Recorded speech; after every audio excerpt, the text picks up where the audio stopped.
ปัจจัยสี่ที่มนุษย์คนเราจะต้องเสาะแสวงหา นอกนั้นเป็นปัจจัยที่ห้าที่หกก็คือเรื่องยานพาหนะเรื่องของใจไม่ซอยต่างๆเป็นวิทยุเป็นโทรทัศน์แล้วก็เป็นมือถือเดี๋ยวมือถือนี่โทรศัพท์มือถือก็ถือว่าเป็นปัจจัยอันหนึ่งสำคัญแต่ว่าเท้าบ่ยุ่งเกี่ยวบ่สนใจบ่นำพาบ่โทรหาไผก็เป็นหยังญาติโยมอยู่ไปตามอัตภาพที่เฮามีอยู่ไผก็บ่ใจยับใจจับหยังมันจะเคือกกันนะกะมีมือถือแล้วก็ห้อยแอวต้องย่องต้องแย่งเคือกกันเอามาห้อย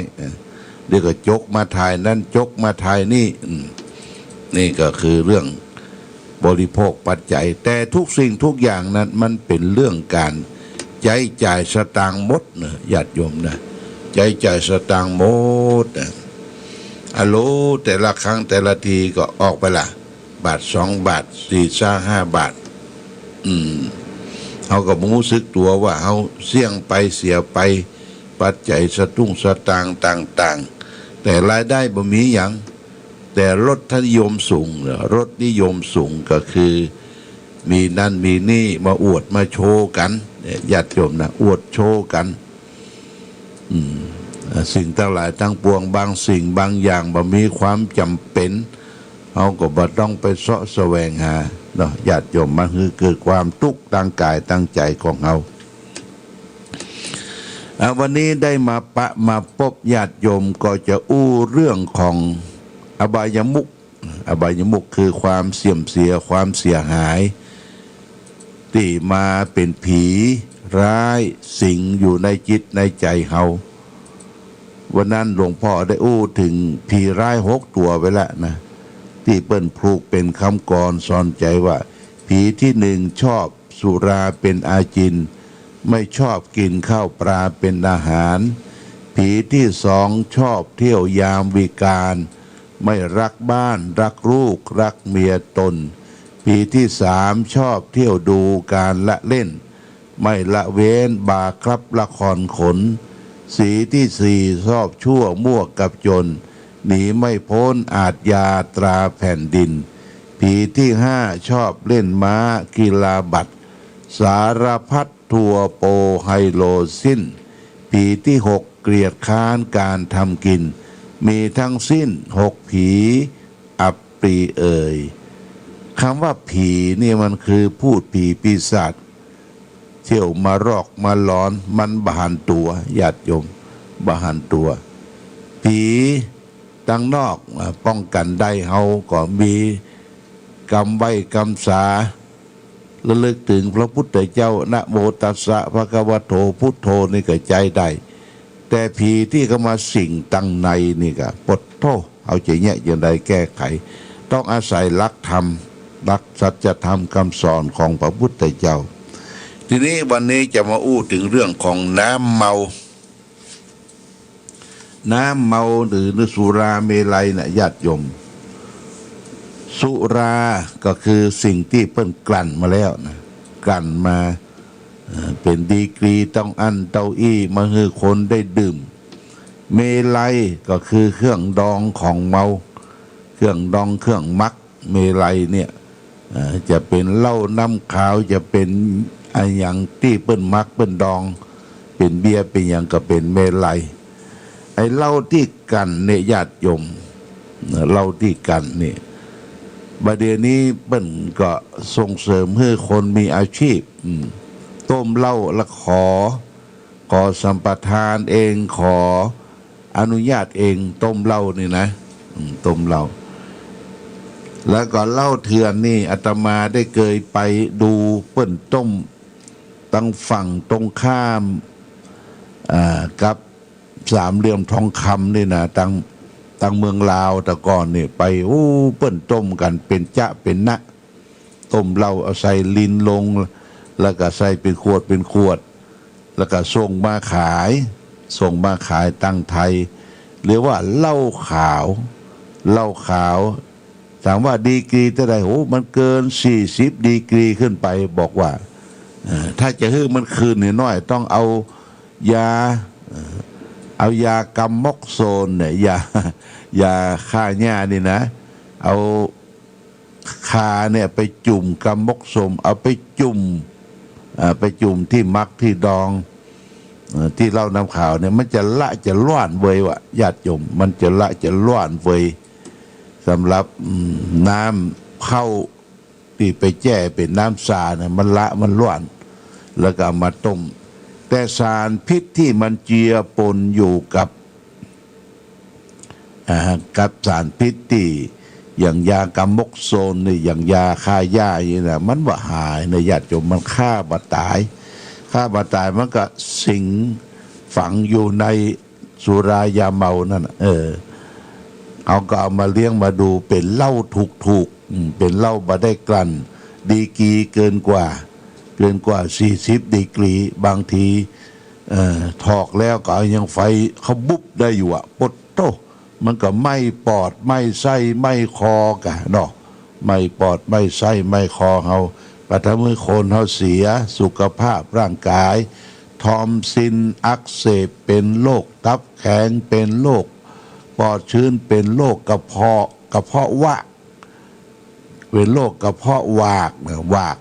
กก็เป็นหูนะเป็นกระเพาะเป็นแผลญาติโยมนะเอาถ้าเป็นโรคขึ้นมาก็น่าสมเพชเวทนาต้องไปยุกไปยารักษาเข้าไปหาหมอจะล็อกโรคบางทีก็ไม่ได้เป็นโรคอื่นเป็นโรคพิษสุราเรื้อรังพิษสุราเรื้อรังในญาติโยมเอาละเขาจะมาดูโทษของการดื่มสุราเปิ้นผูกเป็นคำกรสอนใจไว้เหมือนกันเนอะโทษของการดื่มสุราเนี่ยบอกว่าอันสุราเมรัยใครเสพติดพาชีวิตมืดมนจนฉิบหาย1ทรัพย์สินของตนนั้นพลันวอดวาย2อาจตายด้วยทะเลาะเพราะความเมา3เจ็บป่วยด้วยโรคาพยาธิ4คนตำหนินินทาพาอับเฉา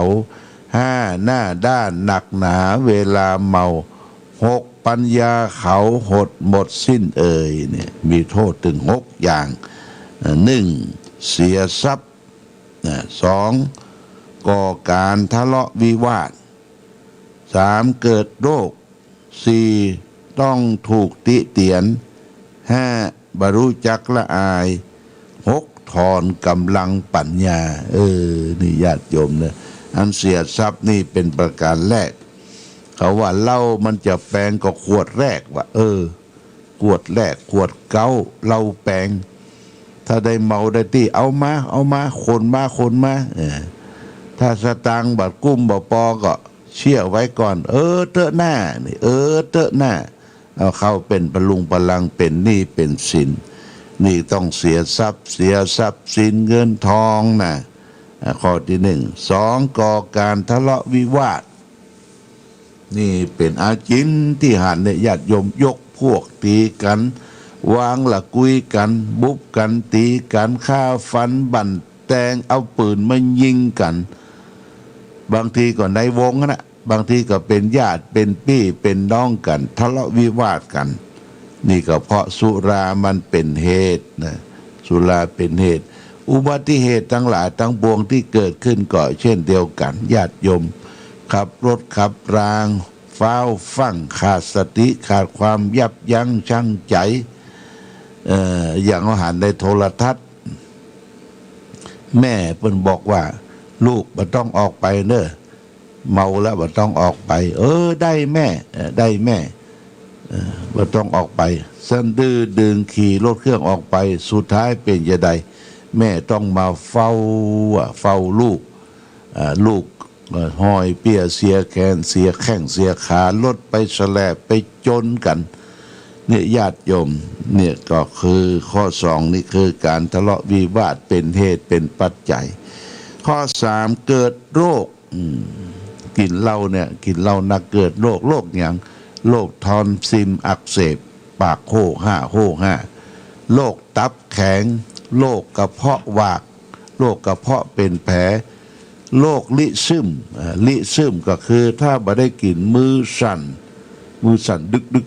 กญาติโยมบ่ได้กินนะนี่เกิดโรคภัยไข้เจ็บนานาต่างๆโรคที่ตามมาก็คือโรคยามาฮ่าโรคซูกิโรคที่บ่กลัวต่อการขับรถขับรางนี่อันนี้ข้อ3เกิดโรค4ต้องถูกติเตียนเด้อปดโตถูกติเตียนอันนี้ถ้าเฮาเป็น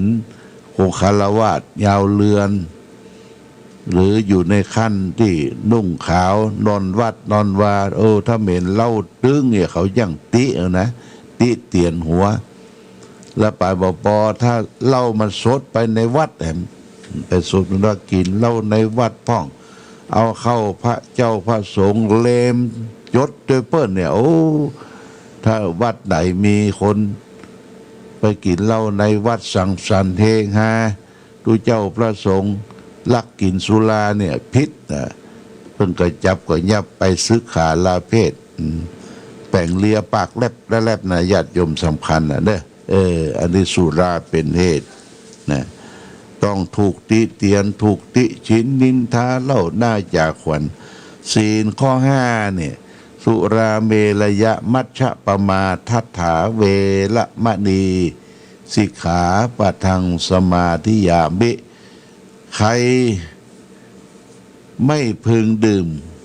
ไม่พึงเสพไม่พึงบริโภคสุรายาเมาอันเป็นการเริ่มต้นขาดสติปัญญาขาดสติคือความลืมได้มันสามารถที่จะทำให้ศีลแห่ง4ข้อพิษพลาภไปโดยนะญาติโยมสุรายาเมาเป็นข้อสำคัญไม่ต้องถูกติเตียนนะไม่รู้จักอายไม่รู้จักละอายว่ารู้จักละอายเนอะพอกินพอเมาแล้วมุ่นเข้าไปเขาสุ่นเขาเนี่ยเป็นยึกยักมันมีความละอายข้อ5นี่นะ6ถอนกำลังปัญญาไผว่าได้กำลังปัญญานี่บ่ใจนะญาติโยมถ้าเมานี่นะถ้าเมาถึงขั้นยุบก้นโบก้นบะวันพูกนี่แอบแยบแหมละบ่ใจมีกำลังนะมีกำลังจะต้องไปถอนให้มันตื่นตัวให้เลือดในถึงจะเดินได้เตียวได้มันถอนกำลังปัญญาเนี่ยสุรายาเมาเนี่ยญาติโยมมีโทษถึง6ประการนะนี่เป็นอบายมุขข้อ1ได้นำมาฝากให้ญาติโยมท่านสาธุชนทั้งหลายว่า1เสียทรัพย์2ก่อการทะเลาะวิวาท3เกิดโรค4ต้องถูกติเตียน5บ่ฮู้จักละอาย6ถอนกำลังปัญญาฝากไว้เป็นหลักคิดบอกไว้เป็นข้อคิดสะกิดเตือนใจเตือนกันไว้ญาติโยมถ้าตูเจ้าเฮาบ่ตักบ่เตือนไผจะมาตักมาเตือนดอกหน้าที่ของตูเจ้าก็เป็นหน้าที่ที่สอนตักเตือนศรัทธาญาติโยมอันใดดีอันใดควรทำบ่ควรทำก็ตักเตือนกันไปส่วนจะเชื่อบ่เชื่อนะแล้วแต่นะญาติโยมเพราะว่าเหล่านี้มันเป็นเพศเป็นภัยต่อสุขภาพร่างกายจิตใจเฮาพระพุทธเจ้าบัญญัติศีลข้อ5เนี่ยพึงเว้นจากการดื่มสุราและเมลัยเครื่องดองของเมาอันเป็นที่ตั้งแห่งความประมาทนี่ฝากไว้ญาติโยมวันนี้วันที่23แล้วเนอะถอยไปละวันที่23วันที่24 25ก็ใกล้จะสิ้นเดือนของเดือนธันวาคมซึ่งเป็นเดือนสุดท้ายของปีสิ้นเดือนธันวาคม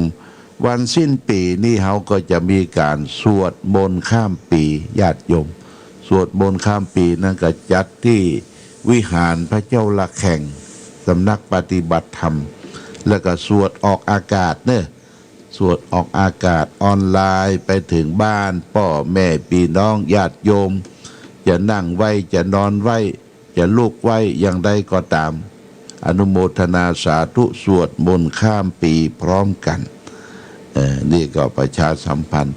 พอข้ามปีใหม่เอาก็ทำบุญสุนทานตักบาตรญาติปกแต่ว่าจะตักบาตรกันเป็นเส้นเป็นสายยืดยาวก่อนการที่ผ่านพ้นมาโควิดเข้ามาเนี่ยก็หยุดยั้งนะบ่ฮือไปรอบ่ฮือไปเข้าแถวเป็นเส้นเป็นสายอย่างสมัยก่อนนะญาติโยมอันตรายโควิด-19 ที่มันมีสายพันธุ์ใหม่เข้ามาก็โอไมครอนอย่างประเทศอังกฤษเนี่ยญาติโยมคนติดเป็นแสนนะคนตายก็เป็นพันประเด็นนี้เอาบ่ไข้เต้าไข้ตันประเทศเฮาที่แรกก็จะฮื้อคนเข้าประเทศเข้าแบบฟรีสไตล์ประเทศไหนเข้ามาได้เดี๋ยวเพิ่นก็กำจัดว่าประเทศไหนเข้ามาได้บ่เข้ามาได้ต้องตรวจคัดกรองโลกนี้ซ้ำติดเวยวะนะโควิด-19 สายพันธุ์ของโอไมครอนเนี่ยมันติดเวยถ้าติดแล้วก็เรียกว่าไอเจ็บคอเป็นหวัดเป็นอานเกิดขึ้นนี่ญาติโยมต้องระมัดระวังวันที่3เนี่ยวันที่3นี่ญาติโยมที่3มกราคมก็จะมีการทำบุญสืบชะตาหลวงเท่าที่ทำได้ญาติโยมก็มากัน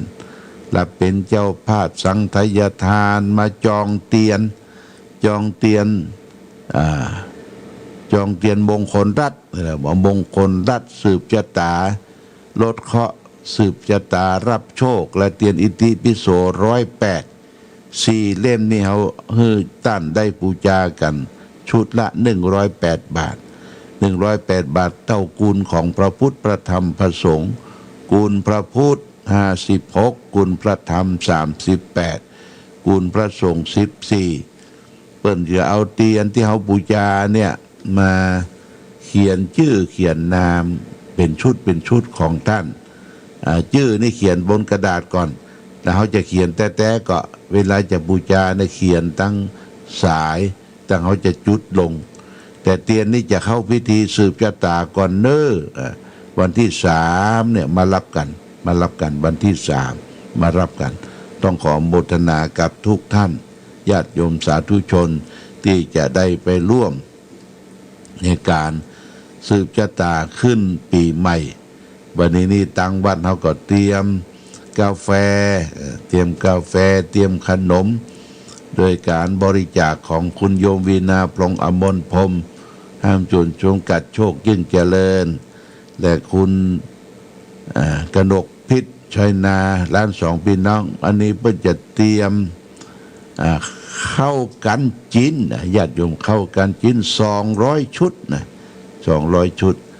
ทางวัดพระบาทอุดมเขาก็จะเตรียมเข้ากล่อง200 ชุดญาติโยมที่มาร่วมสืบชะตาซองยังมีอยู่ซองสืบชะตาส่วนตัวของไผของมันเอาไปเขียนชื่อเสียงเรียงนามวันเดือนปีเกิดอายุปัจจัยก็ใส่เต้าอายุเขาเกินไปสักปี2 ปีเพื่อจะเอาซองน่ะมาใส่คงชะตาก็ได้ติดต่อพ่ออาจารย์นันชัยวงศ์เรียบร้อยแล้วเพื่อจะได้เริ่มทำละเสาะไม้เสาะยังประดิษฐ์ประดอยเหมือนกับทุกปีนี่ก็ประชาสัมพันธ์ให้ญาติโยมได้ร่วมสืบชะตาหลวงขึ้นปีใหม่โดยพร้อมเพรียงกันวันที่3 เดือนมกราคมพุทธศักราช2564วันนั้นก็ได้นิมนต์ตุเจ้า21 รูปแล้วก็ตุเจ้าประสงค์ใกล้เคียงแหมก็ตึงพระตึงเนนก็ประมาณสัก40จะได้ถวายภัตตาหารเพลโดยยังขอประชาสัมพันธ์ให้ญาติโยมทั้งหลายรับทราบบรรณาโอกาสนี้เอาละวันนี้รายการธรรมะประทีปส่องต่างได้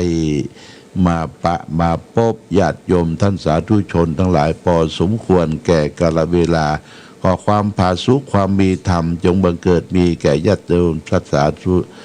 ยมสาธุชนทุกท่านรายการธรรมะประทีปส่องต่างต้องขอ